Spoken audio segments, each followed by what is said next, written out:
Good afternoon, everyone. 1300 hours UK time. You are now watching ShantClub NFL TV live. I'd like to introduce myself. My name is obviously Nick Core. You can see that on the screen. If you would like to follow us, we have various social media channels. You can follow us on Twitter at ShantClubNFL. We also have an Instagram account, which, funnily enough, is ShantClubNFL. We got a Facebook group, which also is ShantClubNFL. It is a closed group, so you have to ask to join, purely because we don't want to invite people that don't want to talk football and just want to spam us. You could also email us if you'd like to be on the show, future episodes. We're just starting out. We're going to be ramping up, doing various shows until, if training camp starts, then the pre-season, and obviously then regular season. So if you would like to appear, the email is on screen. It's shantclubnfl@mail.com. And of course, you are watching us now live on our YouTube channel. So can you please like and subscribe to that channel, so that way you will not miss any shows that we are going to be doing. We are going to be doing a Thursday night when the Thursday night games are on, but obviously we will also be doing a Saturday. You can, if you wish, do live comments in YouTube, and any that come up, we will put them on screen. If you've got any questions, suggestions, etc. on whatever we're talking about, we'll put them on screen and we'll answer your questions. Without further ado, I want to introduce my partner in crime, Pete Bentman. You can see him, he's over there. Pete, how you doing, buddy? Thanks, mate. I'm good. I'm hugely excited for this. I'm live from Bentonham Palace. I've got my beer. We're going to talk some football. I'm very excited. There's only one thing to say, Nick. Let's do this. Where's the clap? Let's do this. There you go. Also, we are very, very privileged today to have a special guest that is joining us on the show. We're going to bring him on in a second. I've been talking to this guy for a good few years. He's also been in our NFL Fantasy Challenge picks. He's the writer of one of my favourite ever TV programmes, Auf Wiedersehen, Pet. I'm sure he'll humour me if I ask him a couple of questions.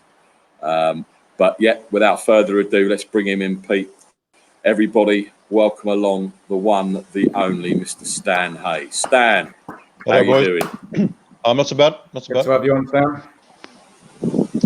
Welcome along. We're going to talk some football. Yeah, you see, now I'm already outnumbered by Steelers fans, which is unfair. So I may. We're everywhere, Nick. We're everywhere. I may have to phone a friend, and hopefully I can get some Niners backup. But yeah, so how you doing, Stan? How are you coping with this pandemic and all that kind of stuff? Are you good?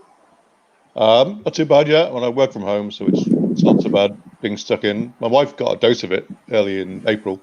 So she had a lot of coughing and things. So I was, nurse and cook and everything.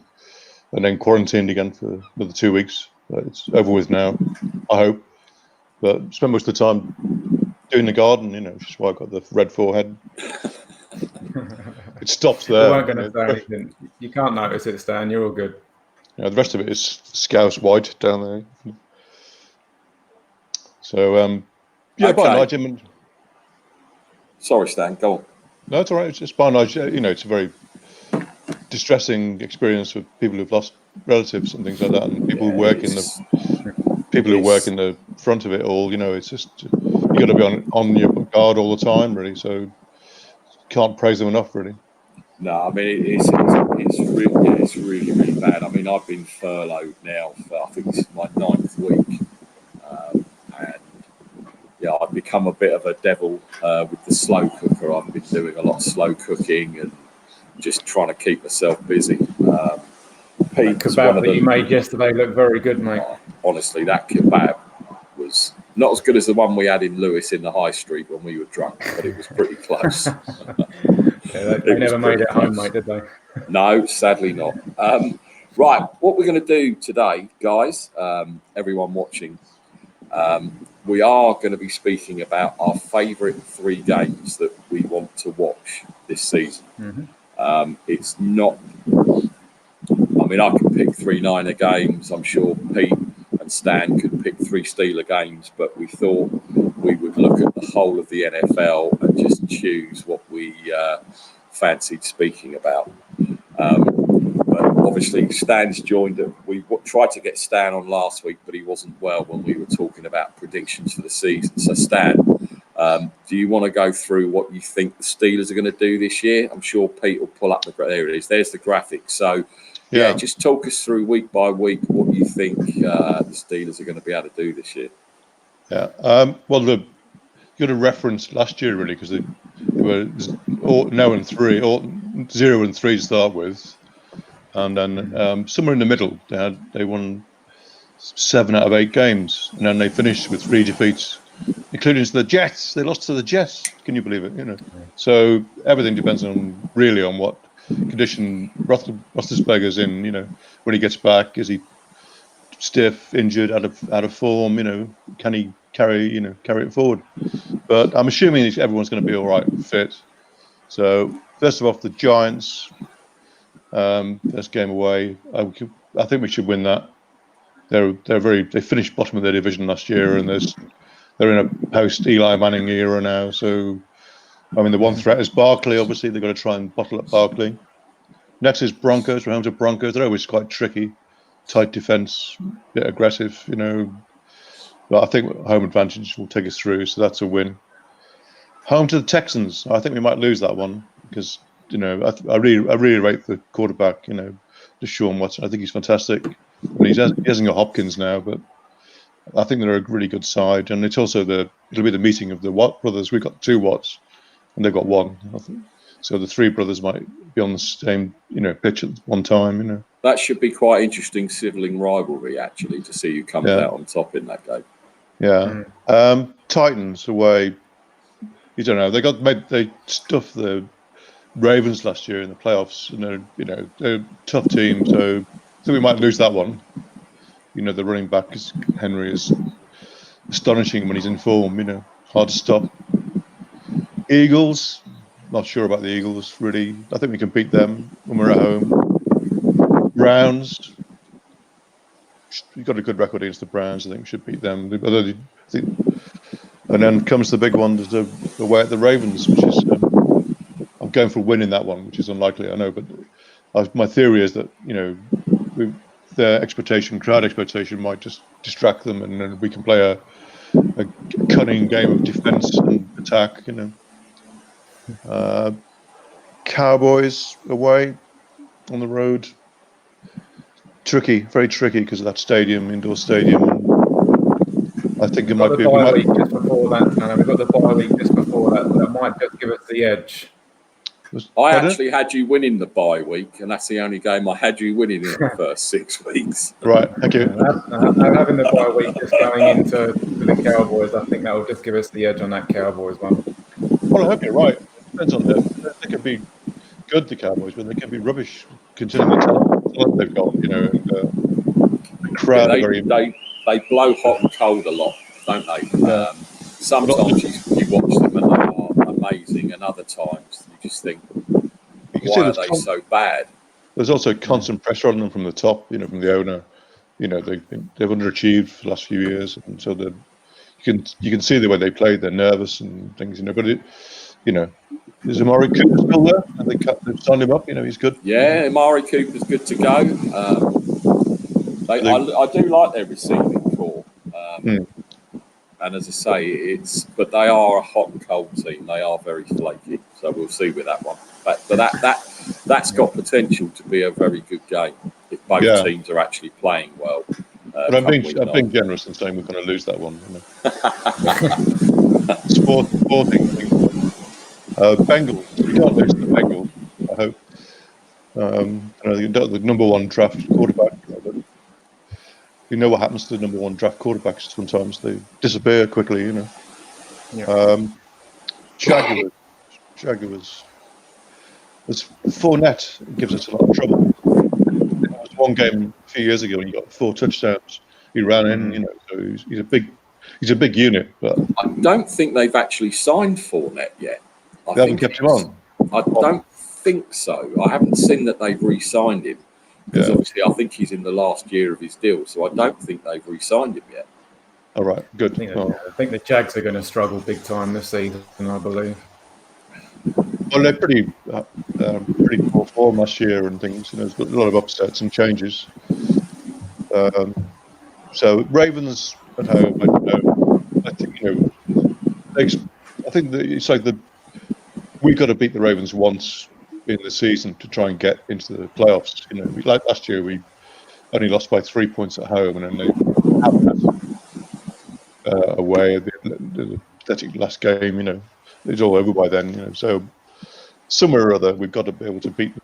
And I think because of the expectation in the home stadiums, that the home teams get more nervous than the visiting teams. You know. I mean, they've got a fantastic kicker going for them, so they're normally guaranteed 10, 12 points, tough and tucker, you know. So it's definitely a lot of pressure, as you say, on the home teams to perform in front of their crowd. And a lot of times with a lot of teams, they kind of, in soccer, the same as in soccer, there's no pressure on them to perform, so they can just go out and play their game. And you know, there's a lot of pressure on the Ravens this year, hell of a lot of pressure for them to obviously continue. And obviously there's quite a lot of love for the Steelers going on with me and Stan being Steelers fan, but I think it would only be right if we evened up the numbers by allowing one of Nick's good friends, Tony from Nothing But Niners, is about to join the show. Let's join him in. What's going on, fellas? How's it going? What for some reason Nick just disappeared off the face of the earth. I don't know where he's gone. Maybe just the fact knowing that you were going to turn up, he's got a little bit shy and he's gone. But hopefully we're going to get him back on in a minute. But sorry to just cut in there, Stan. Obviously Tony's joining us. Thank you very much. It looks like Nick's coming back on as well. And once we've got Nick back on, we can let Nick do the introduction because I know you guys are good friends. Welcome back, Nick. Nice to join us. Unfortunately, just as you were bringing my man Tony in, the wind blew and the laptop fell over and knocked me out the channel. So, but I guess couldn't have picked a better time. Big technical difficulties. Tony, good. And now the wind knocked the signal out. Just he's having nightmares. It's NJ9erFan499 on Twitter. He's part of the Nothing But Niners crew. Glad to have you on, Tony. How you doing, man? Good. Thanks for having me on. It's a little early here. Me and Nick have been trying to figure out the time. And the time change, you know, the distance between where you guys and where I'm at. We were just trying to figure out what time you guys were starting. I thought it was 6, then it went to 7, and now it's 8. So we got there in the end, Tony. Yeah, definitely. I'm happy I can jump on with you guys. Thanks for having me. No problem. Yeah, so what are we talking about today?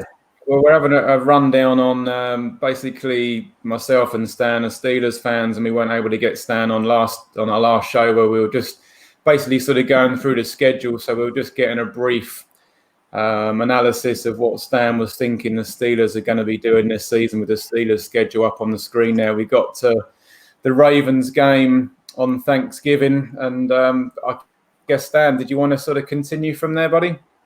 Yeah. Well, sort of. Yeah, I'm taking a sort of the perverse view is that we will play better away than we will do it at home. You know, I know you disagree with me, but I think by then we'll know then more or less like what the situation is, like who needs to win. You know, like who needs to win more. It'd probably be the Steelers, almost certainly.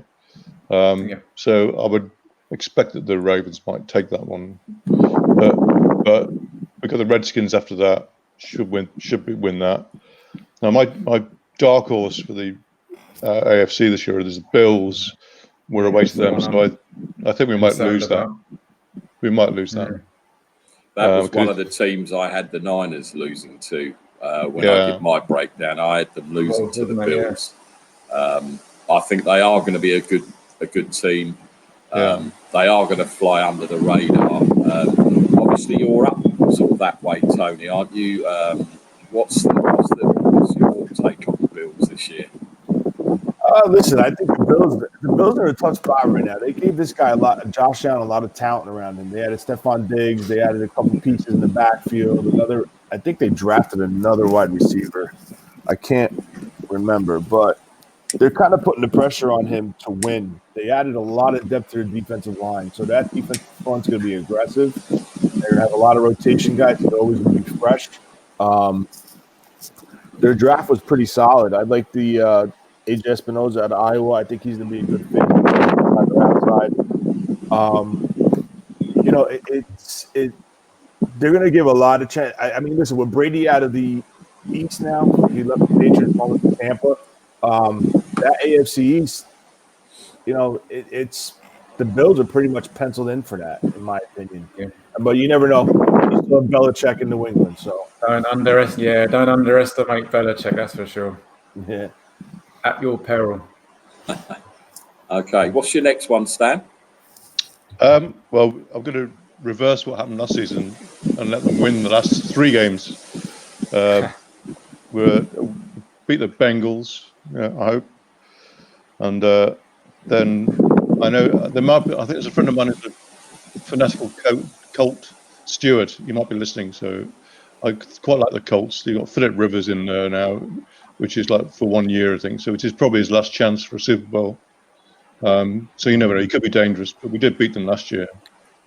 Same draft class, I believe, as well. Roethlisberger and Rivers, if I'm not. And Eli Manning as well, the 3 of them. Yeah, and I think that didn't the Chargers get Manning and then sent him back because they swapped or something like that. They picked Manning Manning didn't want to go to wherever he was drafted, so I think they did a swap deal.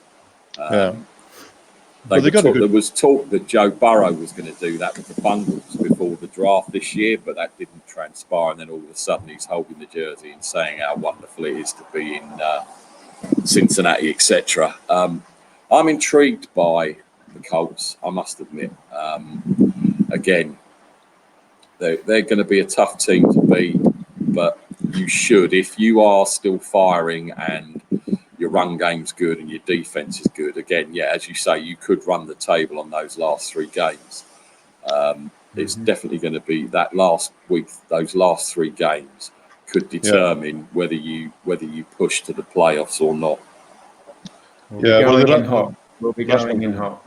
Way up the Browns, so there's always a divisional rivalry, but they be unpredictable. It'd be disappointing to lose to them in the last game, unless we're completely out of it by then.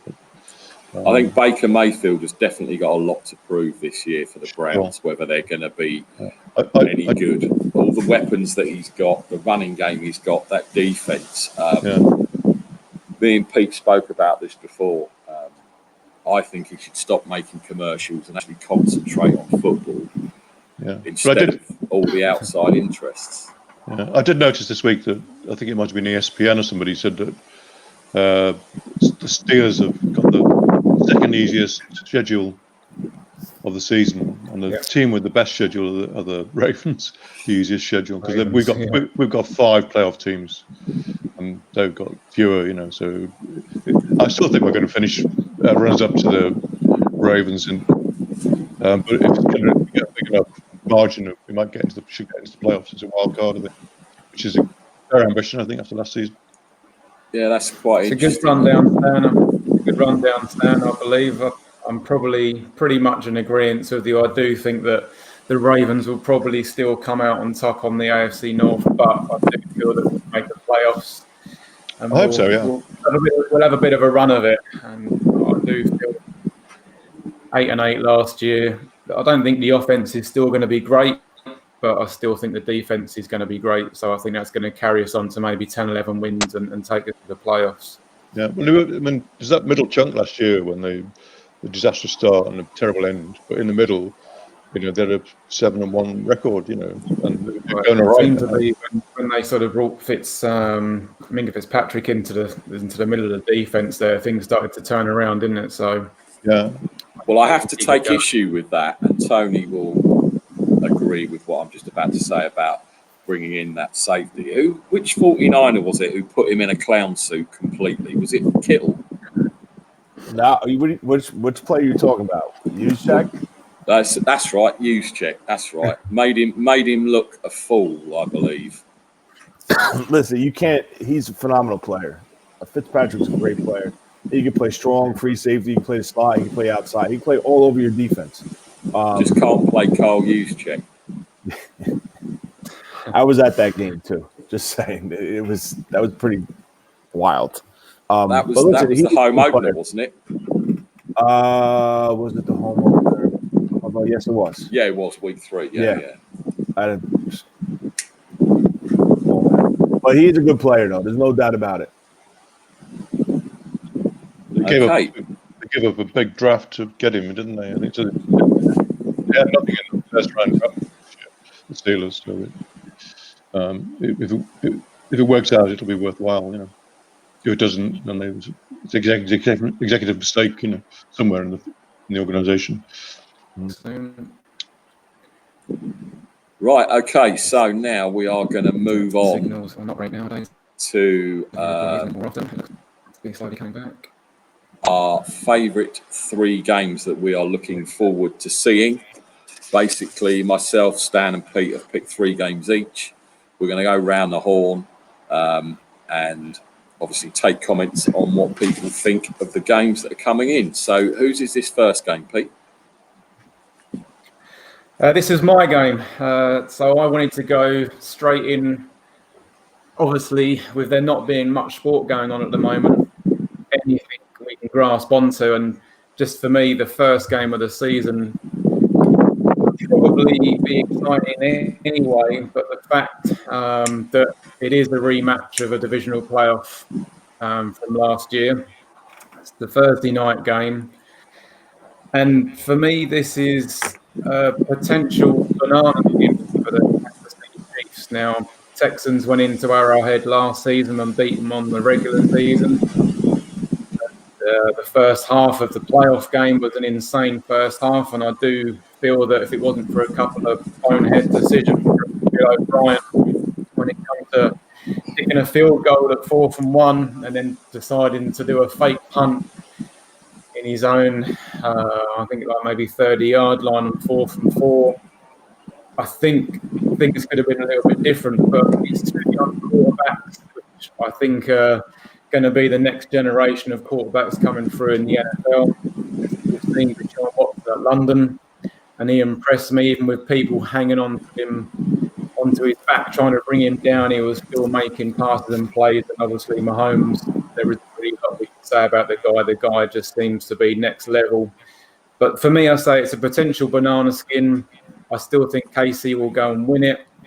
2 good teams, 2 young quarterbacks. It's the first game of the season, and I'm really excited to see it. Tony, I don't know what you think on this one, buddy. Listen, I think KC, not only are they a very talented team, but they're a very well-coached team. And you saw it in the Super Bowl, and this is coming from a diehard 49er fan. And basically, I was throwing shit all over my basement, my rec room, which I'm in now, watching that game by myself, because the adjustments that they made, no mind the ability to get to any quarterback in this league. On that play where they broke the what was his name? Tyreek Hill broke off that route, and it was the long game, and that was the start of the comeback for the Chiefs in the Super Bowl. I don't know if a lot of people notice this, but Patrick Mahomes did like almost a 12-yard drop, like from where he was in the shotgun. He went back 12 yards to throw that ball. Actually, no, it was 12 yards from. I think it was 12 yards from where he caught the ball in the shotgun. So that gave him ample amount of time for Hill to break off that route and create that separation that he did. And the sad thing is, the Niners still were almost there and got him. But you got to get, not only is he a talented quarterback and he has the arm with the strength and the velocity to make that throw, even doing a 10-yard drop, but Andy Reid saw that on film and he made his adjustments. So like I said, I'm a diehard Niner fan, but the Chiefs are a good team, and I'm not saying they're very talented. They got a lot of speed, They added a couple key pieces in the draft. Just let me get my list up. And they brought it back, didn't they? oh man, slow. It's not working with me here. I think if you're asking me who I think is going to win that game, I think it's the Chiefs are going to beat the Texans. I also think it's going to be a repeat Super Bowl, in my opinion. But as far as the draft, they added Chiefs.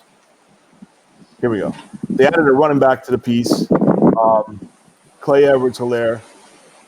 They had another offensive tackle, a good defensive back in Snead, and another edge rusher in Dana from Michigan. So they pretty much bought their core back. They added a couple pieces here and there. I just think that speed is very tough, and Mahomes is a good quarterback, man. You can't take it away from him. I think they have the edge in the Texans in that game, though. Yeah, it's going to be they're going to be the team to beat for sure. But I think we all need to grasp the fact that at some point in the season they were 6-4. Green Bay beat them, Houston beat them, Colts beat them, Titans beat them. So they can be beat. They've got to be worked out. But fingers crossed, some teams can work out how to do it, because we don't want to see them running away with it. But for the opening game of the season, it's definitely a good start. That's for sure. Yeah. Nick, shall we go on to your first game, mate? Yeah, can do. I just obviously want to back up what Tony said about Mahomes. He is a special talent. And we were there watching the Super Bowl live in London. And you had to leave to see what was happening, and also the fact that I was getting more and more pissed off with what was going down. And yeah, I mean, he's a phenomenal player. Andy Reid, I was pleased he won the Super Bowl, because I've always admired Andy Reid as a coach. I thought he was treated terribly when he was at the end in Philadelphia. Yeah, I can't see past Kansas City. I'm interested to see what Bill O'Brien's going to be like, because he's now kind of the GM coach. Obviously, he had a disagreement with Hopkins, let him go. I like Deshaun Watson. But yeah, I'd give the edge to KC on that one. Stan, did you give us any input on that game that Pete picked? Which one was that? The first one? Yes, the Chiefs and the Texans.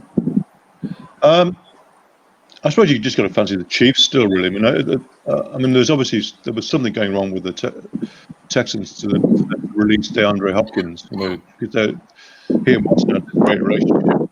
So something wrong in the management there somewhere. And what was the replacement? The replacement was rated to be not as good, and there's something, there's a sort of slight downside in that they sort of did well last season, but didn't actually do as well as they could have done, somehow, And I think that, in theory, the Chiefs should still be on a high. I know the repeats are not so good these days, not so often, but they've got to go in there with, the confidence of them. It's the thing about Mahomes is key player is like Kels for me. He just seems to be hard to find. He gets the ball to him quickly, but he's hard to stop. He makes himself available all the time, and he's very hard to get hold of, to tackle or intercept on him, And you got the speed of Hill. So I still think they're going to be like the number one seeds all the way through, and it's just a question of like, does I know you got Mahomes get injured, or do people work out a way of stopping him, get into him quicker, or reading what he's going to do. You never know what he's going to pass, run, whatever really. So I still think they're going to be the hardest team to beat. So a win for them, really. Right, so that's pretty much a clean sweep for the Kansas City Chiefs on that one then, which is probably no surprise. But I think we're just going to be happy to see some sport on TV. All right, Nick, You're up, buddy. Okay, so my first game is the Week 1 clash between the Titans and the Denver Broncos. It's quite an intriguing matchup. They just paid Tannehill a lot of money because of his 2019 season. when he came in and replaced Mariota as a starting QB. He signed a big 4-year deal.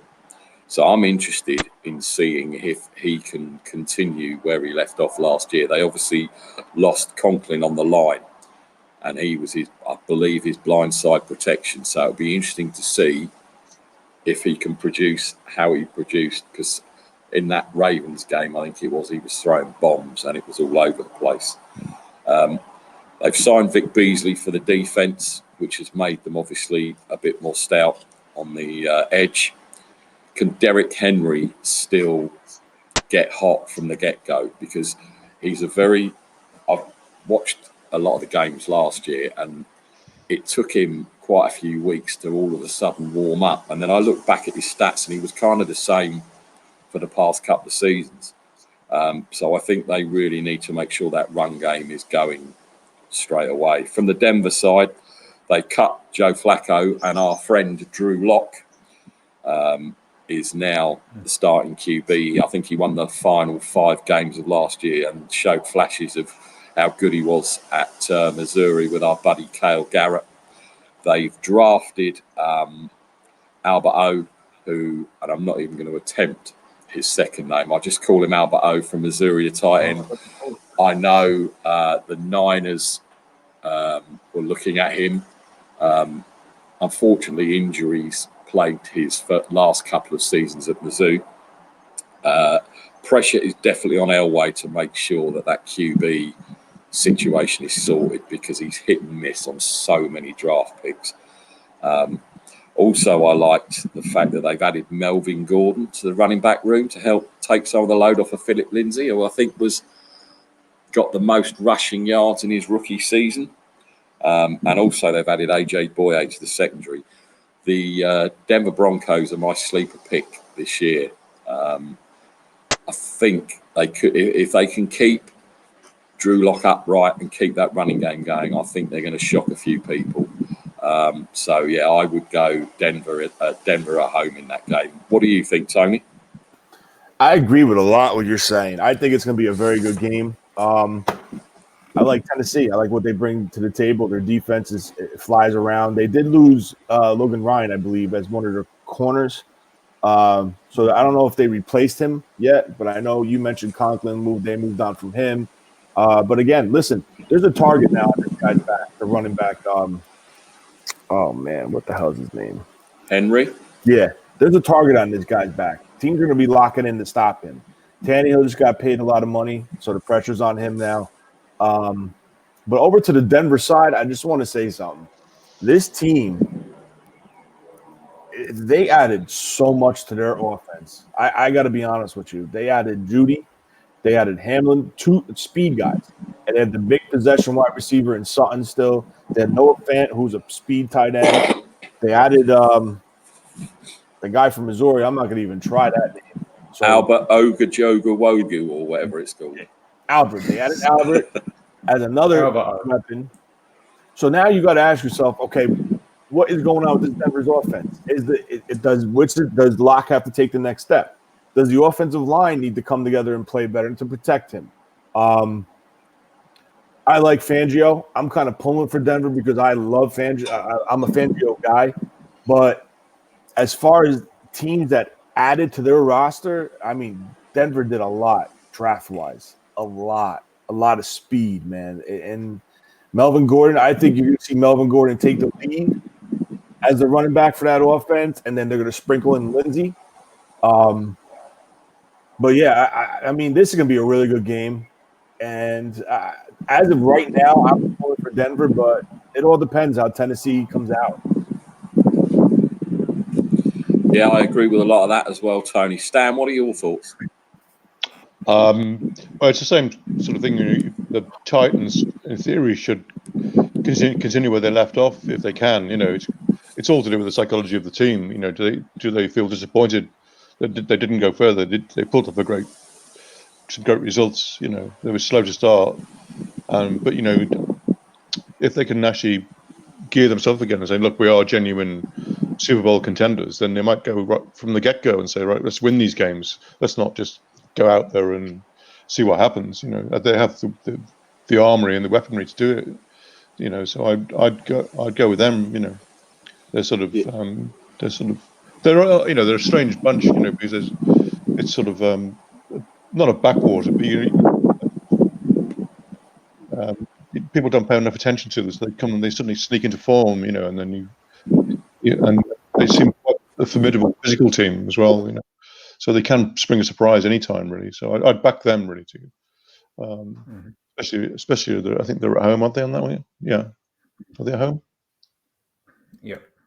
So yeah, I'd go with the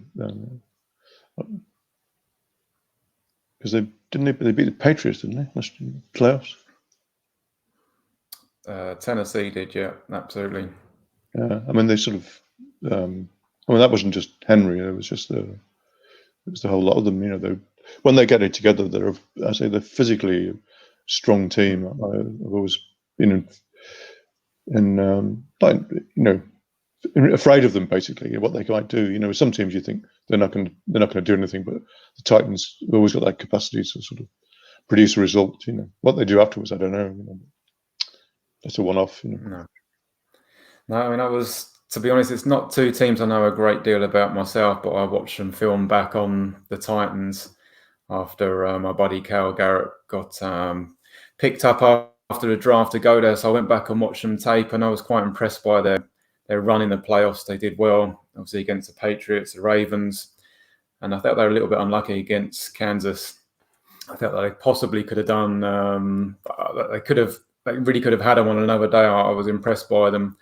Looking forward to seeing Drew Lock over at Denver this year, but I think with just such a crazy off-season, I think it's going to be a little bit too early for Denver. I know that they put some weapons around Drew, but I think it might be a little bit too soon with the strange pre-season going on and maybe not having as much time on the field to be able to sort of get things going. So I'm actually going for Tennessee to pick this one in Colorado. I think Tennessee are going to have another sneaky season, and I can see them beating the Broncos on week 1.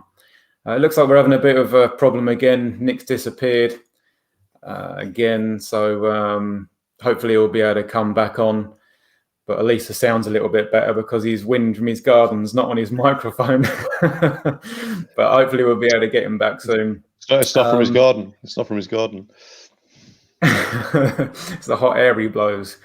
So after this one, so basically, anyway, Stan, I think we're going on to your game, your first game that you're excited to most anyway, mate. So without further ado, I guess on to you, mate. Well, it's a pretty obvious selection, but I don't make any apologies for it. It's week 3, so you know both teams will be looking at it. I mean, particularly the Ravens. You know, they'd just be hurting so much after last year because they went in to the playoffs with a 14-2 record, you know, and the Chiefs were like 12-4, I think. They had so much sort of momentum going for them, and you know, Jackson looked like an equal of Mahomes almost, you know. So that's going to be the key battle, you know, the battle of the egos of the two quarterbacks, really, and how the defenses try to take them out, you know, because they're both runners with the ball. They both do unpredictable things. You know, all the defense, are going to be keyed up with special, you know, ideas about how to stop them, how to intercept them, how to apply pressure. I think the Ravens obviously need it more because they're going to need a big boost to sort of say, look, you know, we blew it last year. This year we won't mess around. We're going to go straight through, you know. So I think it's going to be, you know, a fascinating game. You know, 2 top teams. I think one of them will certainly reach the Super Bowl. You know, couldn't guess at which one. Probably Kansas in the end. But as I said, the Ravens have just got this. They have to get this sort of talent they've got now into focus. You know, so it's up to the coach really. You know, he's not on thin ice in many ways, but I think the fact that they've invested so many new players and things and changed their style, you know, from the sort of the old Terrell Suggs stuff, you know, beating everybody up and everything, that they sort of playing expansive attacking game now, you know. So I'd go for the Ravens to win it, you know, because they need to basically. Going for the Ravens on that one, are you? Tony, what about you? Yeah. What are you thinking on this game? This is a tough game, man. They're two good teams. Two well-coached teams, two well-prepared teams. It's a week 3 game, you said, correct? Week 3, yeah. Week 3, yeah. So, like, with all that's going on, like over here in the States, like with the COVID, this game could be interesting because now you're talking about teams that potentially might not be able to get the full like OTAs training camp. So, it's going to be interesting how these teams come out the gate. Week 3, in my opinion, if the NFL agrees to let these teams play, whether it's with fans in the stadium or not, by then this team should start firing on their cylinders. So I think, like we said earlier in the first game we talked about, Kansas City's a tough team, but Baltimore is a tough team as well. Their defense plays solid, and just the threat of Jackson is going to keep that defense honest. Kansas City, and listen, they might be able to pull a quick one on Kansas City here if they don't play. Their defense doesn't play up to par and really focus on trying to stop Jackson because they have that run game, pound it down your throat, but then you have the speed of Jackson. So it's being played in Baltimore. Am I right? Yeah. It's in Baltimore, yeah. Baltimore, yeah. I'm gonna go with Baltimore this game. Okay, good shout. I mean, it's going to be an exciting game for sure. I can see why Stan's picked it. Two of the best teams last year for sure. So it's going to be a good watch. I can't see how Baltimore can have another season with these rushing records. At some point, they're going to have to start passing it around, and we'll really see if Jackson can do as well in the passing game as the rushing game. But I can't see how they will be able to continue the rushing record that they did last year, but they're going to be strong. Apparently, they've made some good choices in the off-season to strengthen again. I don't think Casey have lost anybody this year. So, it's going to be a good game. I can see why you've chose it, Stan. Week 3, certainly one that I'll probably be watching, providing it's not on at the same time as the Steelers. Nick, I notice you're back now. Did you want to add anything into this game? Yeah, definitely. I am interested in why you think Lamar Jackson won't continue where he left off last year. Just in the rushing game. But he made defenses and good defensive coordinators look stupid because they couldn't see where the ball was. They just couldn't see it. And I don't think it matters how much film you watch on someone like Lamar Jackson. You can't. I still think he's not at his peak of his powers. And I can see them beating KC. I don't think they'll go all the way because, like Tony, I still think, and I know I'm a homer, but I still think it's going to be a repeat of last year's Super Bowl because that Ravens defense has got to hold up a lot.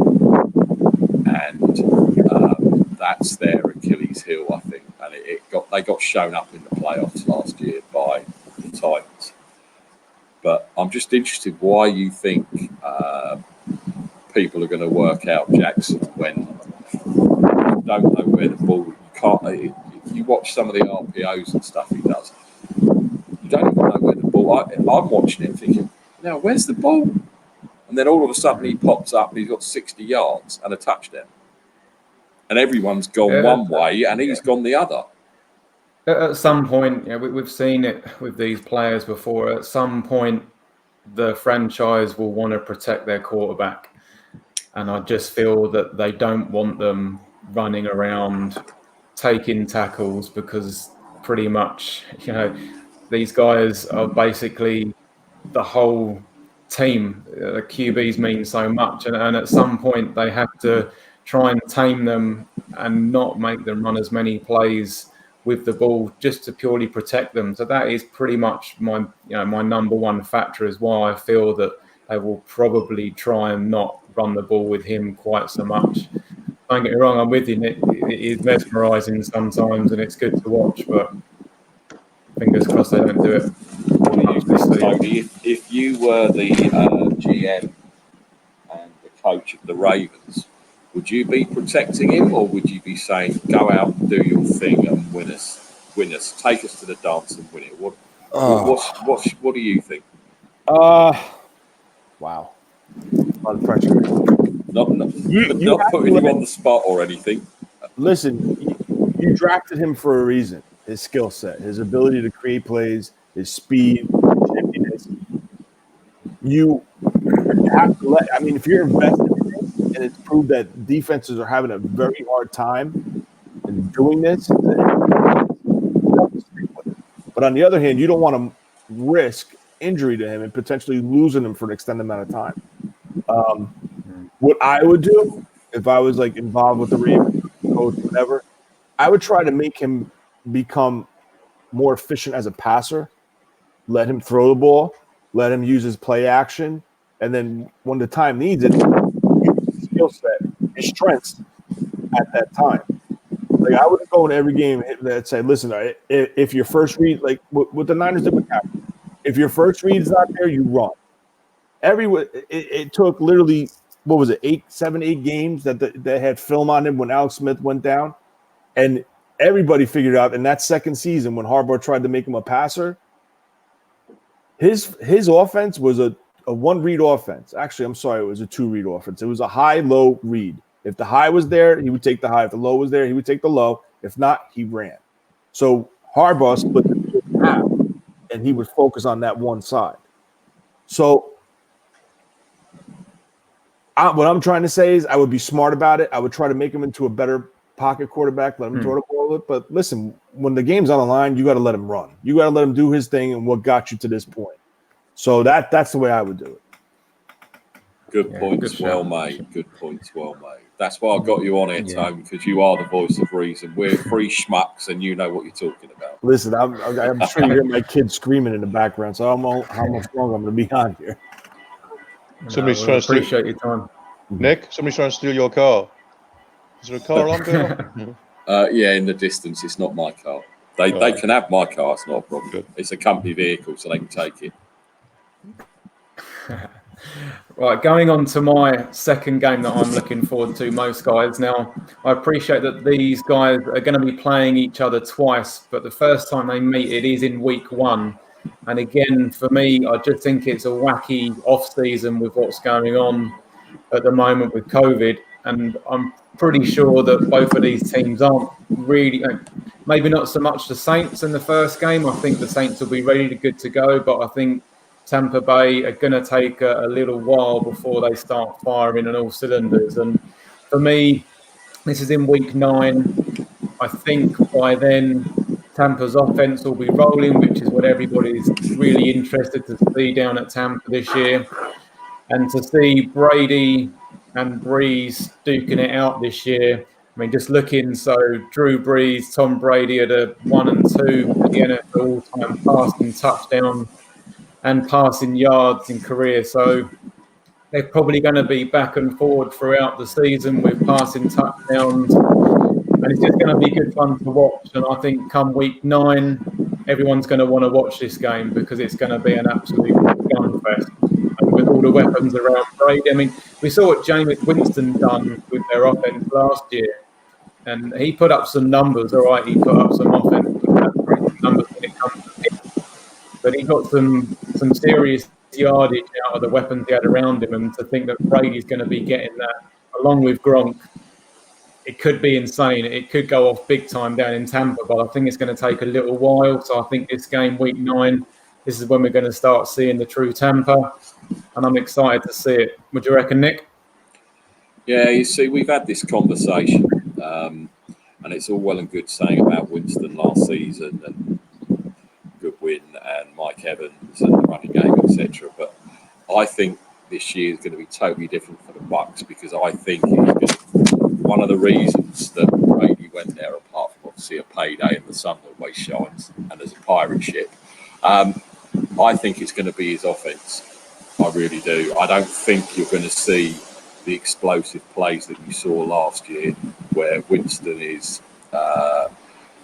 He's very much like Jimmy G. Well, he's a poor man's Jimmy G, but he'll sling it, and he doesn't care that he gets interceptions and things. Where I think it's going to be a much more measured offense, and I don't think you're going to see the explosive stuff because I don't think Tom Brady's got it anymore. If I'm honest, the 50-yard bombs.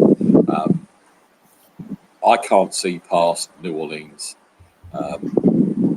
Obviously, we played them last year in that epic, probably the best game I've seen in many a year. I know Tony broke his table over there down in his den, pronouncing that the 49ers were going to be the NFC champions at that point. Probably the best clip ever on YouTube that I was part of.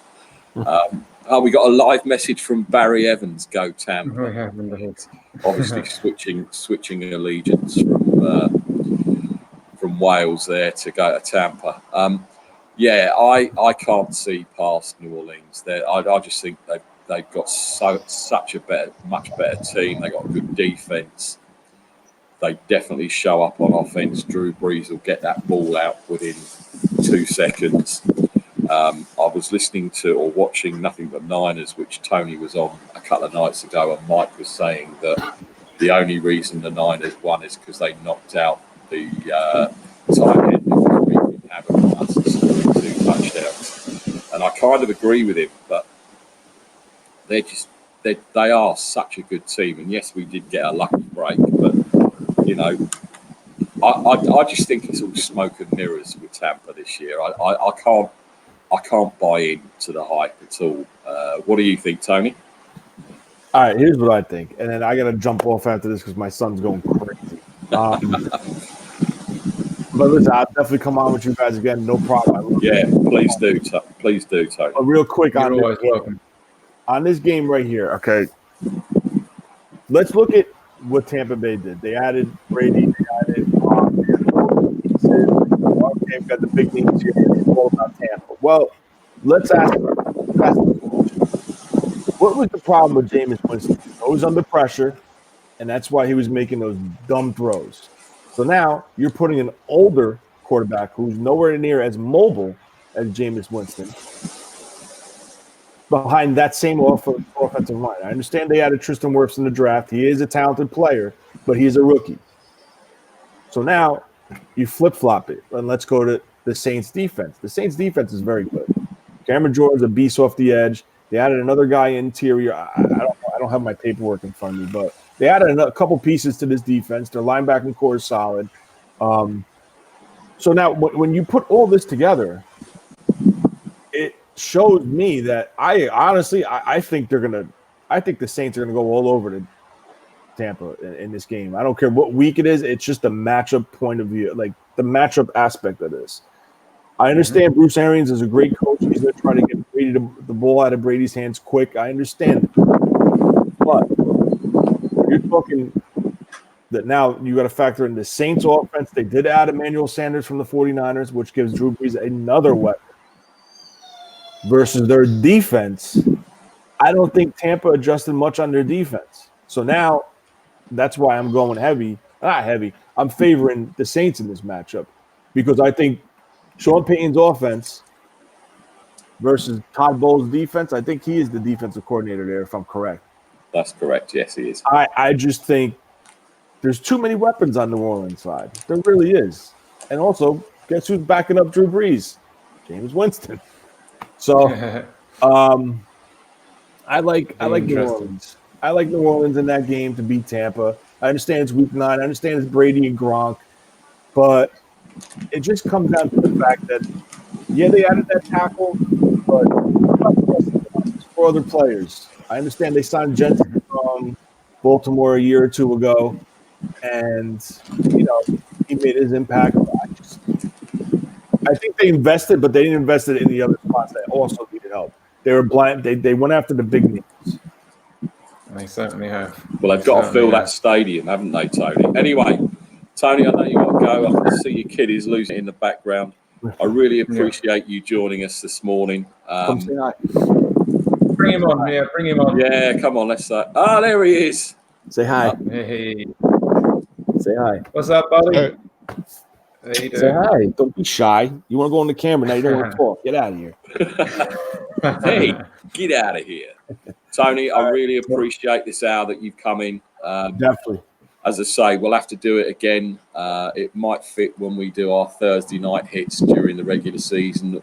We are going to do it every time, this time on a Saturday. So even if you jump on for half an hour just to give us some insight, because I do know you know your stuff. And as I say, we're just three limeys that are just blagging this. So to have your input, I really appreciate it, Tony. So please take care. Stay safe out there. Peace, brother. Thanks, guys, for having me on. Thanks for coming on, Tony. Stay safe, buddy. Take care. So there you Stan, go. did you want to have one more bit on? Yeah, he is. Good man. Well, thanks. It's very nice to have him sort of coming on last minute. I know it is early in the States, but we'll just carry on with that last game there. Saints going down to Tampa. Stan, anything you want to add? No, I mean, I agree mostly that, I suspect that the, Brady Gronkowski thing is a bit of a gimmick, really. It's a sort of, they're both talented players in their time, in their setup. But I suspect that, they're both, one is close to retirement, one did retire and has come back. And I think Saints are just a serious outfit. They never let up, really. Even when they lose, they never let up. Peyton, they've still got that grudge thing about that terrible call a few years ago. They had to change the rule, the catch. Against the Rams. Yeah, and they there's still a sense of injustice that they were denied a Super Bowl appearance. And I think that every season they're going to be in the mix, really. And Peyton doesn't let anybody get away with anything. And they got Thomas, who's the best receiver in the game, really. And he doesn't always get as many touchdowns as he should, but his yardage is fantastic. So you kind of like me, Stan. You think that Tampa do you think Tampa is just a gimmick with Gronk? I just not yet. I mean, I think it's just maybe they're bringing somebody in or bring somebody on, but there'll probably crowds will go and see it and things like that. But bums on seats is obviously the most important thing in the NFL. So it's gonna pull the crowd. It's gonna sell loads of jerseys. Show business. And I picked this game purely because, not because I'm big on Tampa this year, but I just think that could be a very similar to the Saints-Niners game from last season. Start slinging it out there, records being broken, Breeze and Brady chasing records. And I just think it's going to be a fun game. Don't get me wrong. I think Saints are by far the better team. But I just think it's going to be a fun game to watch, that's for sure. Okay, over under then on your what you just said, Pete. Over or under 60 points? What in this game? Overall, over or under 60 points. I'm going over 60 on this game. I'm hoping it. That's the reason I sort of brought this one in, because I just thought it would just be a big offensive game. So I'm definitely going over 60 on that one. What do you think, Stan? I don't think it's going to be as free scoring as people think, really. I mean, I suspect, the Saints probably win by about 15 to 20 points, but I think that would be something more like 35, 15, like that, or whatever. Yeah, I can't see it. And I don't do spread betting. It's fatal, really, unless it's in the Super Bowl, I can't see this being a high-scoring game. I'm kind of like you, a 15-point spread. I would go under, because I just honestly, I cannot see how Brady will keep all of those receivers, including Gronk, happy. Because I guess we shall see, mate. Eh? We'll see. Okay, it's going to be an interesting one to pan out. Don't forget, if you are watching us live on YouTube, if you do want to send in any live comments about what we're talking about, please obviously use the live chat and we will bring up your comments in the show. So, yes, please feel free to comment on what we're talking about, because we would like your input. Right, Pete, who's this the next game? This is your one, mate. This is week 6. Packers at Bucks. Sorry, the picture just came up. I'm obviously lagging a bit behind. Yeah, again, I've already spoken about Tampa. But I'm going to say I think Aaron Rodgers could be in trouble this year. They've shocked the NFL by drafting Jordan Love in the first round. Jordan Love's good QB in college. Does this mean Aaron Rodgers is on notice this season? We all know what happened when the Packers drafted Aaron Rodgers. He sat behind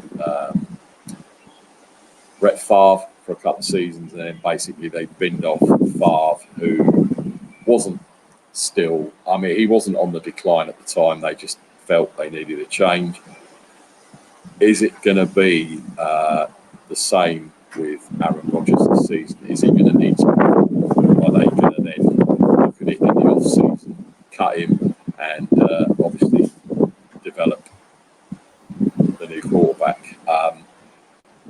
They have added some wide receivers in the draft and also some running backs. Aaron Jones can't do it all in the backfield. They've got some big play wide receivers in Lazard and Devontae Adams, but the O-line really has got to keep Rodgers upright. I know he can roll out left and right and make all those throws and do the Hail Marys, but it's important that they keep him upright, because if they don't, they will suffer. You only had to look at the 2 games they played against the Niners last year and a few others where people pressured Rodgers and he flashed and made good plays, but he was made to look quite ordinary in a lot of games. So yeah, the O-line really has got to keep Rodgers protected. We all know the story of the Bucs. What's going to happen by week 6? Are they going to be pretenders? Are they going to be legit? Obviously, the time will tell. They do have a reasonable defense, but it's not a defense that's going to carry you that far, I don't think. I'm looking forward to seeing 2 future Hall of Fame QBs, and it could be a shootout in the Pirate Ship Stadium. We will see. What do you think, Pete? Yeah, I reckon they're going to need quite a bit of gunpowder, mate, for the amount of times that them cannons are going to be going off. I think you could see Rodgers and Brady certainly putting it together. But again, not really 2 teams I know too much about, so I'm not going to kid anybody this year. I am still learning. I'm still relatively new to NFL. I am going for Rookie of the Year this year. That's basically my level. But it's going to be a fun game to watch. I'd rather see this one up in Green Bay, but having Rodgers come down in sunny Tampa, it'll be a fun game to watch. I'm surprised this is one of the games that you picked as one of your sort of top games to watch, to be honest with you. But it's a good shout. And again, if the Steelers won't be playing at the same time, probably a game that I'll probably end up watching as well. I'm just really sorry, Stan, before you come in. I'm just really interested to see what happens with this offense, because I do think it's all smoke and mirrors, and Brady is going to be under pressure, and so is Rodgers. And to me, that's why that makes this special, because it's 2 future Hall of Fame QBs. Yeah, a bit very like good show. when it was Brady versus Manning back in the day. So that's the angle I've gone from, in that respect. Yeah, probably similar to why I chose Saints in Tampa. I think it's to do with just team ambitions, really. I think, Tampa Bay want to sort of get over, last season's up and down. Winston was, brilliant one game and appalling the next. I think they want to, make a fresh start and get some kind of respectable season going. I think Green Bay will be really disappointed about that. They got so far last year. They got, everyone says, oh, he's still the best quarterback alive, going, But I think Nick touched on it. To me, when I watch him, he's good if he's got time. But if somebody comes for him, he panics a bit, and I wonder if he's frightened of getting hit, or if he just sort of, there's a sort of weak point. So he's not as versatile outside the the pocket. But I still think they've got more ambition. They know they've got a good team together, and they've got to start thinking. We're going to the playoffs at least. That's our minimum target. Whereas I think Tampa would just go for a sort of a positive record for one season, or an unembarrassing record, and say, well, get the fans back, get some money in. I don't think Brady's going to stay there for 2 or 3 years. I think they'll just have some fun, and it's the 2 different team ambitions really, and I think Green Bay would win it by 15, 20 points really. The other thing as well that intrigues me about this game is the two edge rushers that Green Bay have got, the Smith brothers. They do cause a lot of problems. And the thing you got to think about with this game, and especially with Brady and to a certain extent Roethlisberger, they're not mobile quarterbacks. They can't roll out. They're quite stationary, so they're quite an easy target to hit. So from that side of from the defensive side of things, if Green Bay bring the pressure on Brady, his quick release he's got to be like Drew Brees. The receivers have got to get open fast, and he's got to sling it within a few seconds, because if he doesn't, that pocket will collapse. Like Tony was saying, Yeah. He's also sorry. Winston was getting smashed last year and making stupid throws. Difference is Brady won't make those stupid throws. He'd rather eat the ball and take the sack or try and throw it out of bounds. Yeah. He's also going to find within the Tampa Bay attack, the offense, the equivalent of Julian Edelman, who he can find when he's in trouble. He just dumps the ball off over the top, and Edelman's there all the time. And I don't know whether Tampa are going to say, right, you're going to play that role, because Edelman's you look at him, he's small, but muscular, and he's played that role for Brady all the time. He knew where he was. He could just get in trouble. There we go. There's the ball. 5 yards, 10 yards. See, I don't think Tampa Bay really have chemistry was there. Have they got anybody like that? They haven't really got a receiver like that. Maybe that's where Gronk will be his underneath guy. Because again, I can't. They've got speed on the outside with those two receivers. I mean, those two receivers are fast.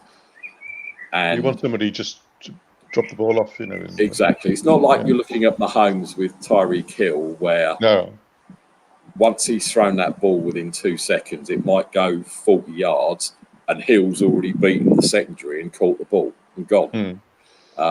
He will need an underneath. He will need a lot of underneath stuff.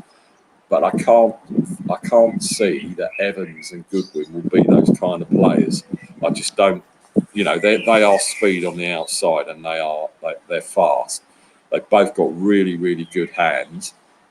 But again, would they want to be just the underneath guys on the release valves? I can't see that. Definite dream for the media, that's for sure. It's going to be spoken about probably week after week after week, and I hope they don't kind of get the highlight reels every week when there's probably other teams that are going to be doing a lot better than them, but because of who they are, they get the media coverage, and I hope that's not the case, because I think with a crappy off-season, I think it's going to be a bit of a struggle for them to get that chemistry. Brady's been so long. They kind of remind me, Tampa Bay this year remind me of what the Cleveland Browns were last season. All media hyped up. This is going to be this. We're going to do this. We're going to do that. And they stunk the season out. And it wouldn't surprise me if Tampa went that way. It really wouldn't. All hype. They get into the season and they're not what they expect. And bearing in mind now, Tampa Bay, I'm pretty sure, have got the most primetime games this year in the NFL. Yeah. And if come week 6 or 7, they might, if they're 1-5 or 2-3 or whatever, you might see them getting flexed out of some of those primetime games for other teams that are a lot better. Again, that wouldn't surprise me, but then they might go 6-0 and everything in the garden is rosy. But for me, I just can't see it. We're giving too much airtime to Tampa Bay, so let's move swiftly on to me and Stan love dearly. Stan, it's your number 2 game. Yeah. Tell us about it. Well, it's week 7, so we'll probably know a bit about by then whether Roethlisberger's back in form, or whether he's injured, or whether we've got the duck caller coming back into. Whack. But it's a grudge game. Everyone knows that. It's and this time round, as I said, we've got to try and get a win. to stay in the hunt. And I suspect that our best game is defense, then there's an opportunity here to sort of hold them, keep them back, and try and strike when we get the ball occasionally. You know, in a game at home, they'll double team Smith-Schuster, so like they did last year, so he didn't get anywhere near the ball. So you're then looking at your two other wide receivers, who incidentally both have the names of United States presidents, Johnson and Washington. That's a good omen. But I think we have I might be stupid, but we might have more opportunity of getting at them here, because they hate us, we hate them, but they want to trounce us and push us in the dirt and everything. And we might just be able to sort of take advantage of their eagerness in a way, and it's just the first meeting of the season, so it depends on the form before it, but I think we'll have a better chance of pulling surprise away, really, because of our defense is going to play better. I think we've got Devlin Bush and Fitzpatrick, and there's a new guy, some new guys coming in as well. So it's better. They've improved the defense. 2 years ago it was hopeless, but now then we can play. They're more surprise attacks in a way, more surprise offense. Just to sort of spring up on them. And the thing is Tucker. He's a great, fantastic kicker. Ball if we start. Because he's never going to miss really. So field goal. But I think this is our best chance. Because we can strangle them a bit, keep it a tight game, not get into a sort of like Hail Mary game and stuff like that, and pick them off. That's my theory. But Good shout. it could go wrong. Yeah, I mean, there's two away games that I fear for the Steelers this year, and this is one of them. The other one is up in New York at the Bills. But I got that down to last year. Yeah, it's going to be obviously. Last season, it was at the end of the season, they rested all their players before going into the playoffs, so you couldn't really sort of choose anything on that. But I definitely think the Steelers are going to improve this year. They're going to be fun to watch, but they need to build the team around the defense and just improve that offense ever so slightly, which I think they have. I'm really looking forward to seeing Chase Claypool, wide receiver, their first draft pick this year. He's a big guy.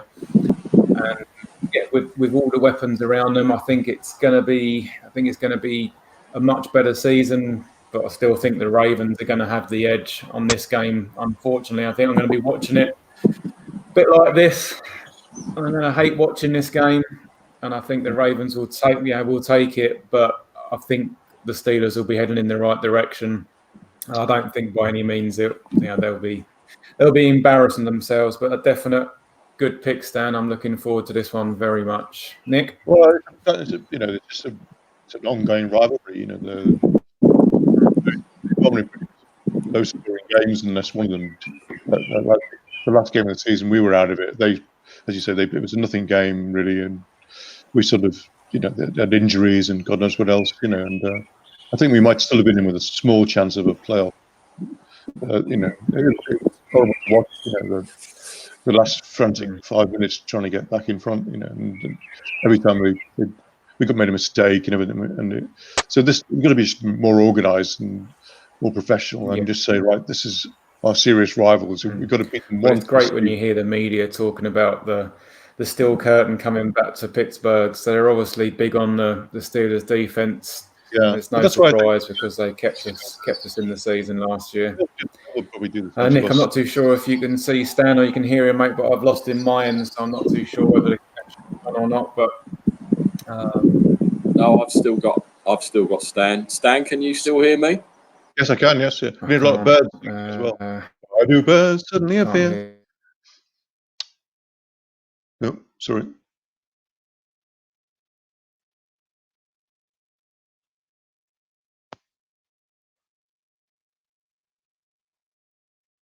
Where is everybody?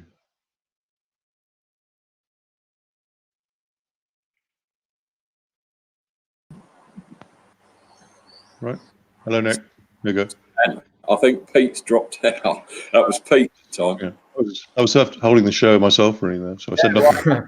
To be fair, you're the main man, Stan. So Thank you. Nothing like putting you on the spot, Stan, is there? First time on. I started singing like your birds. Have you got canaries or something there? Or? No, it's just a bird song. It's where I live. Sorry, where we were talking about the Steelers Ravens game. Okay, here's my 2 penneth worth on the Steelers. This year, they've got a lot to prove. Defense is good, but it's not elite. And as someone said, they did keep them in games last year. Yeah. But you're going against, obviously, Baltimore. I think the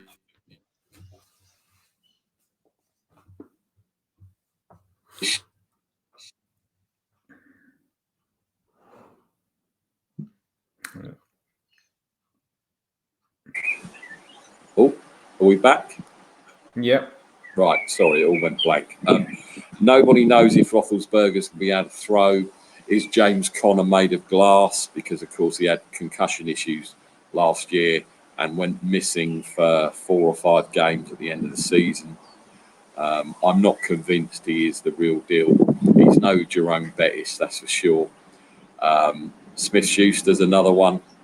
This year he's got to step up. He's got to step up. If you guys think, I don't know, Pete thinks that they are legit Super Bowl contenders, which does make me chuckle, but those 4 players have got to step up. Your defense will keep you in games.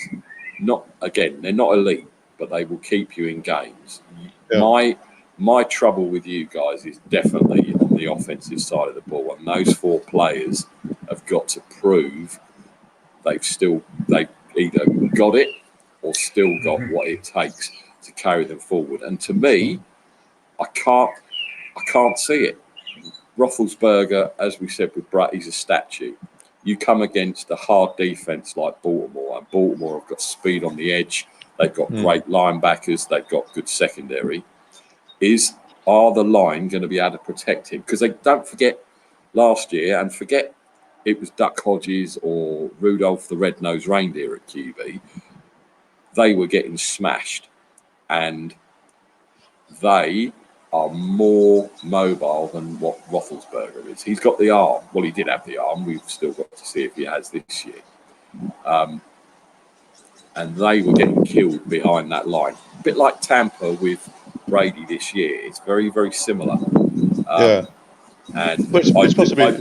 I do worry that the Steelers will maybe suffer, not to Roethlisberger, but they've only got to get a couple of injuries to, like, I don't know, Washington or Juju Smith. And what's behind them? You guys will know better than me who they've got on their depth charts. But there's a lot of things that could go wrong with the offense. Defense, I've got no problem with because they are a good defense. Well, they're young and fast, you know. I think they're going to try and get more out of McDonald, the tight end, you know, because he can be very impressive when he gets the ball, but they don't seem to use him enough, or he gets lost in the mayhem, you know. Well, do you know what? When Vance McDonald was with the 49ers, he had a nickname, and it was Brick Hands, because every time they threw him the ball, he couldn't catch it. Right. But a couple of times last year. Keith Miller, haven't they? So. No, exactly. I mean, you two guys, as I say, I'm not being down on the Steelers just because they're it's definitely you two, but I worry that Pete is overhyping them and they're not as good as he thinks they are. But I don't want them to be as bad as I think they're going to be. Stan, do I have to mute him because he's starting to annoy me with his negativity towards the Steelers? I think it's still a transitional season, but I still 8-8 wasn't too bad last year, given what happened to losing quarterbacks, and you know, Bell had gone, Brown had gone, Shazier's no longer available. You know, we're still exactly right. So you know, we've got some new talent. You've got to hope that they come on and they take responsibility. There's some doubts about who runs the show a bit, you know, because you know Roethlisberger got rid of Haley, didn't he? I think, you know, got rid of, well, they had a fallout. He's run calls the shots a bit more. So that's the other thing as well. That's a good point, actually, Stan. Yeah, he did get rid of the offensive coordinator because he wasn't doing what he wanted. And again, that points to Tampa Bay. What good is the offensive coordinator going to be in Tampa Bay when you've got Brady as the QB? And I think that's the same situation with Roethlisberger at Pittsburgh.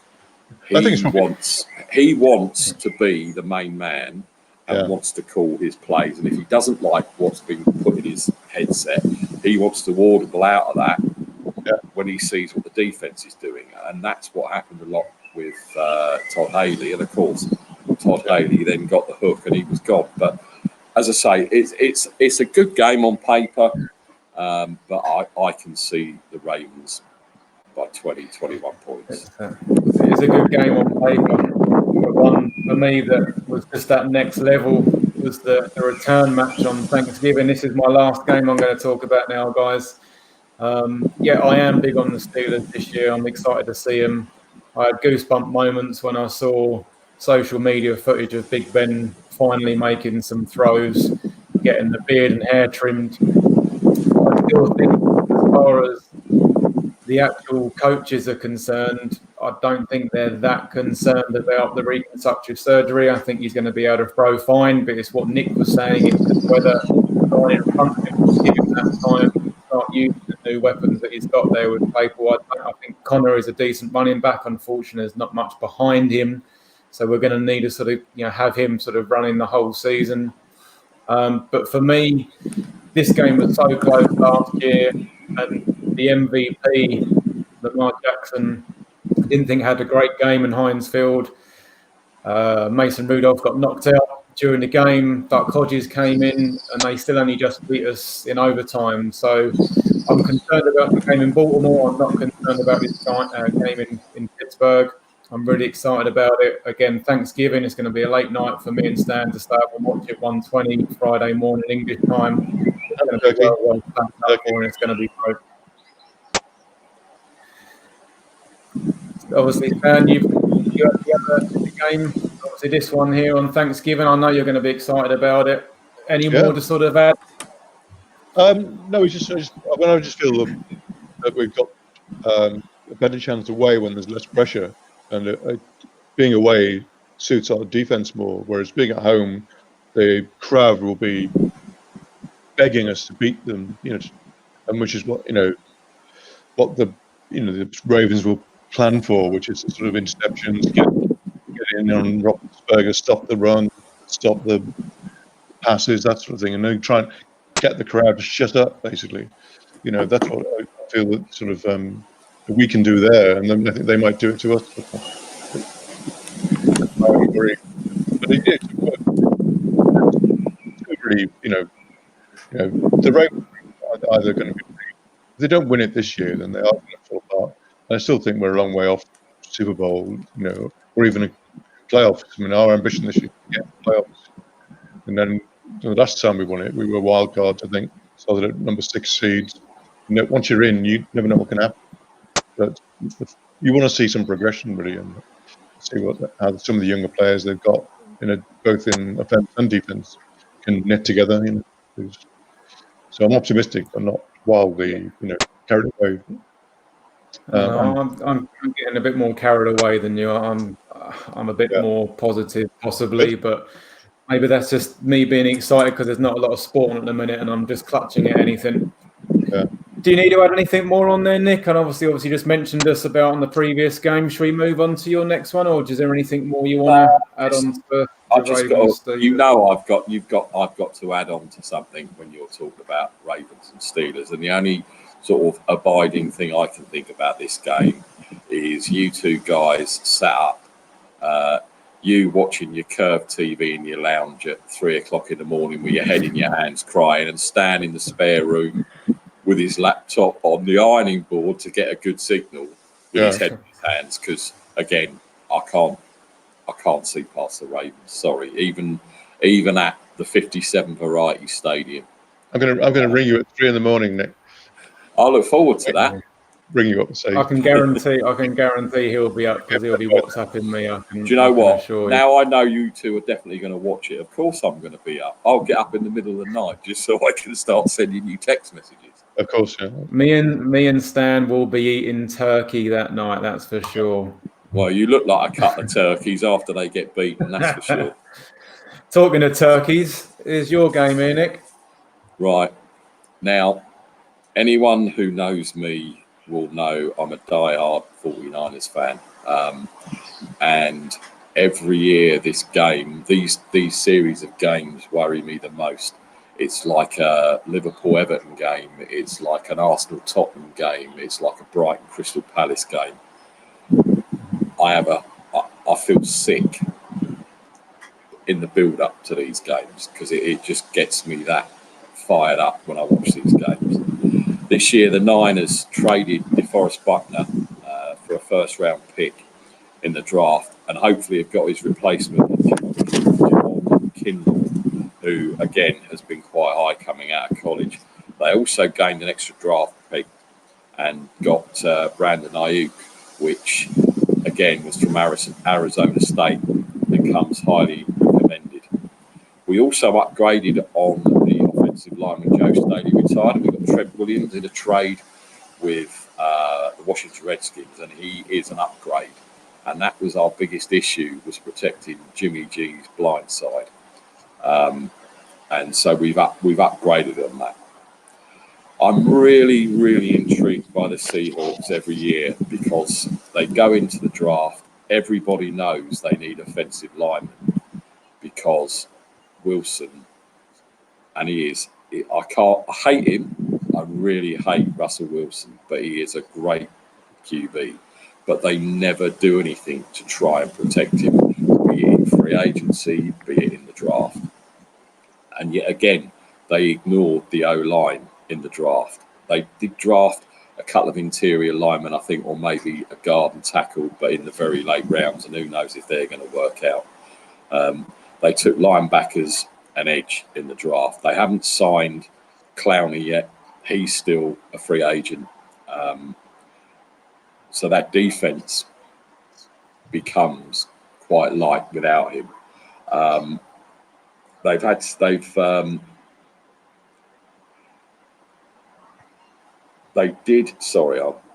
lost track there because it's just getting me riled up just thinking about this game and thinking about what happened last year. The emotions are just bubbling over already. I just can't see why Seattle never address the offensive line when their best offensive weapon is their quarterback, and he in some games is getting absolutely murdered. Yes, he gets up, yes, he continues, but to me, I can't see why. I mean, obviously we play the Seahawks twice every season. Last year we lost the first game at the Bell Bottom Stadium because of rookie kicker, which we should have swept them really. And then of course we got the stop on the 1 inch line up in Seattle to take the number 1 seed. I think again this season we will split the games, but they're always going to be exciting. There's always going to be that rivalry. But I just picked this game purely because of the rivalry and what it means to me personally. And I know that when the games are on, I'm like a nervous wreck. It's just one of those games. It's the weirdest thing when these games are on. I would imagine you to be so vocal, but it's the only 2 games of the season that you're literally, I don't get a message from you. You don't speak to me because I know you are so nervous. You literally can't pick your phone up and you don't even really want to watch the games. You are a factory of sadness when it comes to these games, Nick, I'm afraid. No, I just don't want to be interrupted. I don't look at Twitter. I don't look at WhatsApp. I'm talking about pre-game. I just don't. I can't. I have to. In my head, when I'm watching, and I made the mistake on the final game that we played up at theirs last year. Seattle was, if people who don't know who Seattle is, it's one of our friends, Mike, who is a Seattle Seahawks fan. we were backwards and forwards in WhatsApp, and I was watching it, and I thought we'd lost, and the scene had gone, and I conceded the game, and then it all turned round, and then we made the stop on the 1 yard line, and it was kind of relief. But I don't like watching it. I have to watch it, but I can't communicate, and I made the mistake of communicating with him, because it was backwards, forwards, and he was like, "Oh, you've won, that's it." And then I was like, "No, you that's it, you've won, you've done it, etc., etc." I'm nervous now, and it's, I don't know, 6-7 months away before I even see this game, and I just get het up just talking about it. So I'm going to shut up. Stan, talk to me. Well, the interesting thing about it is not so much this game, is that the schedule has got week 17, your last game, you're at home to the Seahawks. So, something may still be in play by then. And somewhere in the mix, there might be coach thinking, don't worry about it if we lose this, we'll get them next time, or something like that. There's a fallback, which is the last home game, and you think, well, it won't come down to that, but in your guts, these things happen. If it comes down to week 17, all or nothing. And I suspect this could be one of those games where they feel around each other rather than go, hell for leather. Where they play each other too much respect. But I'm much more of a 49ers fan than a Seahawks fan. I think Pete Carroll's the equivalent of Neil Warnock. There you go. He's always throwing flags. He's always in the ear of the officials. He's watering up down. He just gets on my nerves a lot. It's the way he coaches. But I still think they're improving. The big puzzle was that how late on Jimmy Garoppolo was eased out of the game at some stage. Whether that was because they lacked sort of faith in him, or whether they just they found a weakness in the offense. And are they a running team, which they seem mostly to be, or are they a well-balanced team, which is they've got the choice. And it seemed to be that the sort of weakest link was the fact that they ran more, ran the ball more, they were more predictable. But I still think they're the top candidate for the Super Bowl. They'll go back again, especially as they've got more organisation. With teams, I believe some teams go together and they think coaches will say, "Look, don't go mad. We just contain this lot, come away with a win, something like that." There's always the fallback of the last game of the season, you never almost bet on the last game of the season being decisive, but who goes through? I would hope the 49ers can win it.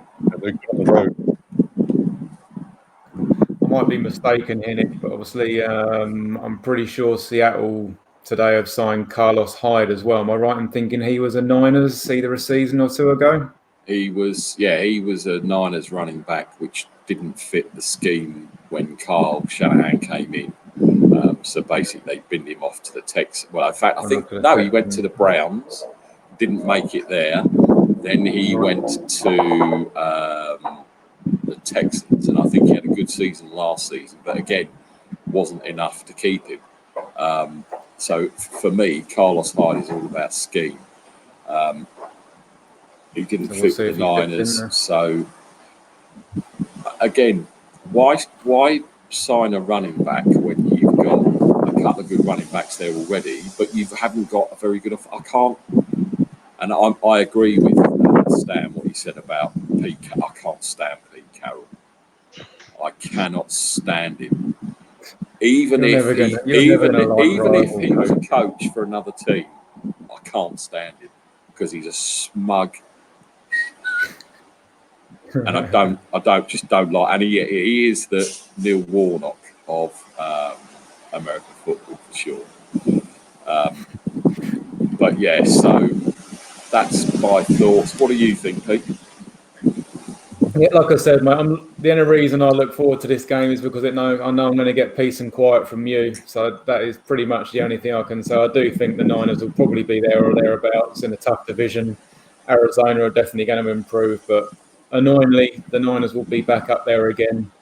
I think just hope that you don't get bragging rights for too much of the season, mate, because you're only going to annoy me. And for as much as you've got one up on me, you're definitely going to be reminded of it all season in my ear, chirping away, especially when you get me pissed one night and get a couple of bets going. You know those bets are coming, bro. You know those bets are coming. I can see Arizona being better than Seattle. That's my hot take. I can see Arizona overtaking the Seahawks this year.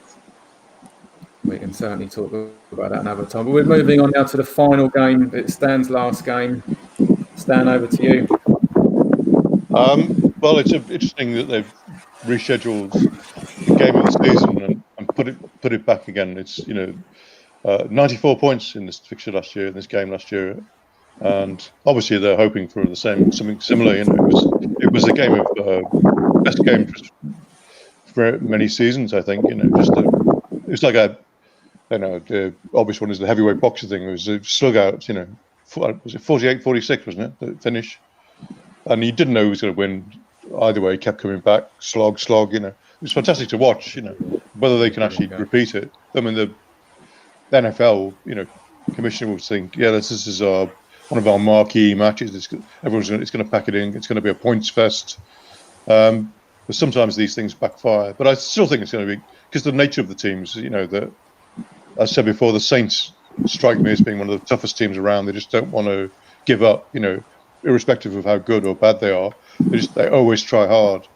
And I think San Francisco are one of the coming teams. They've got a really good, promising young coach with a great lineage behind him, and they're picking teams and they're developing their game. I think it's really going to be a ding-dong match, really, and you could really call. Again, 2 points last year. It could be not much more this year. I don't think it's going to be 94 points, but yeah.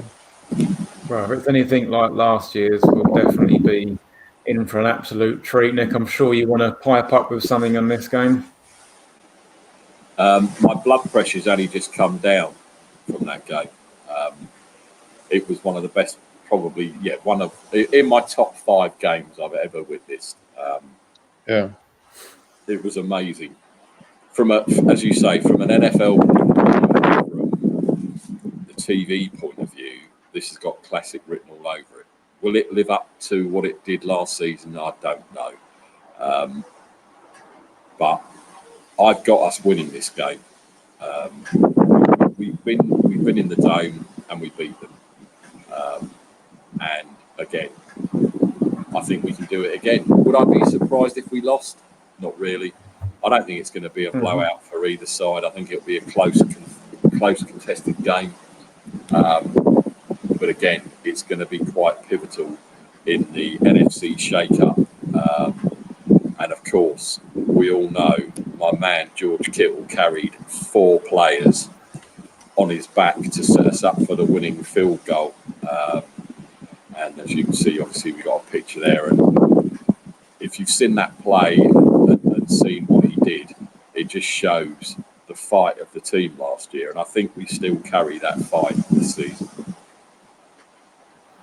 Yeah, indeed. It was. I actually watched that game just before we came on air, and it blew me away. It was end-to-end stuff, and that play there, and obviously the face mask, getting it.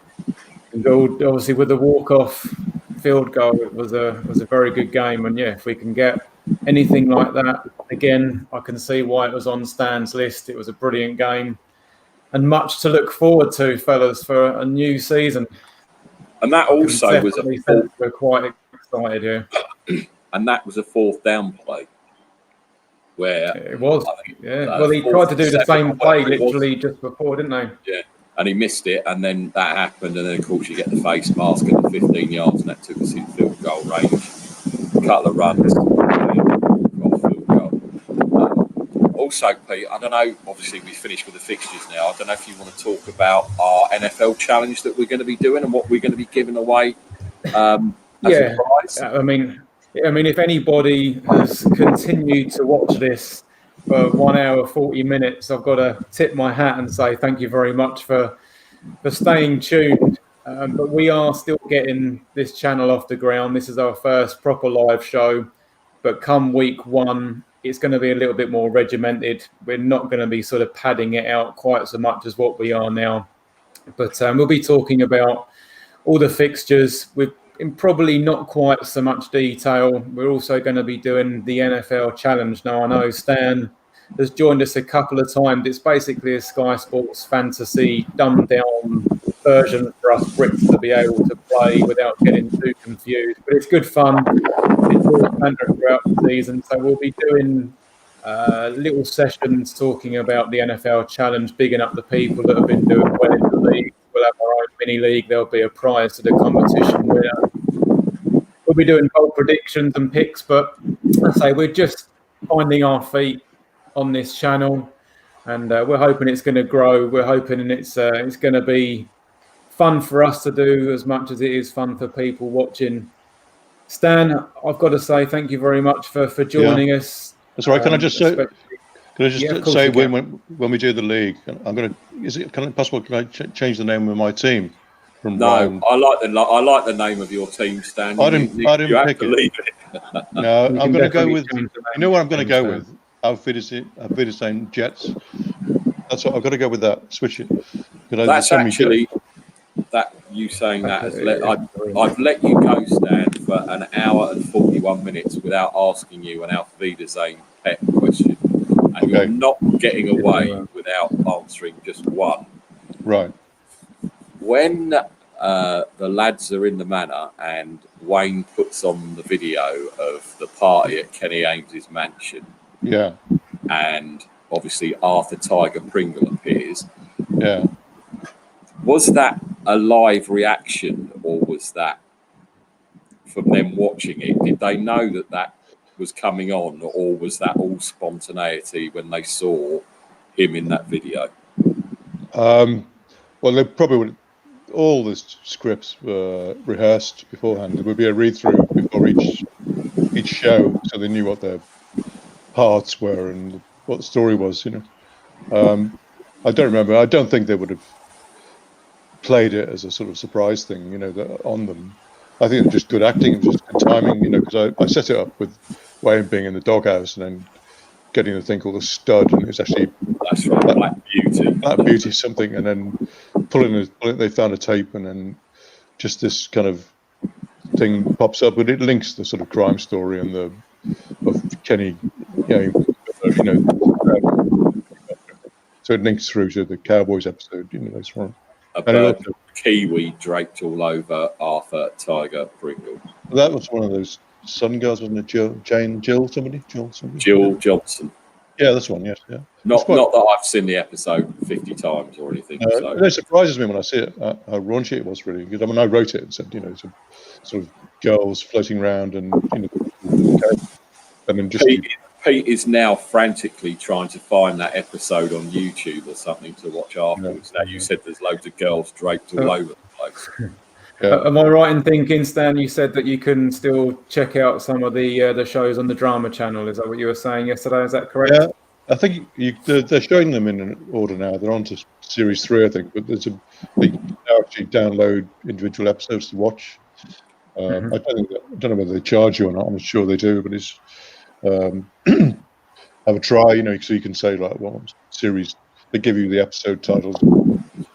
On a side note, Pete, that is on that IPTV thing under series and under A.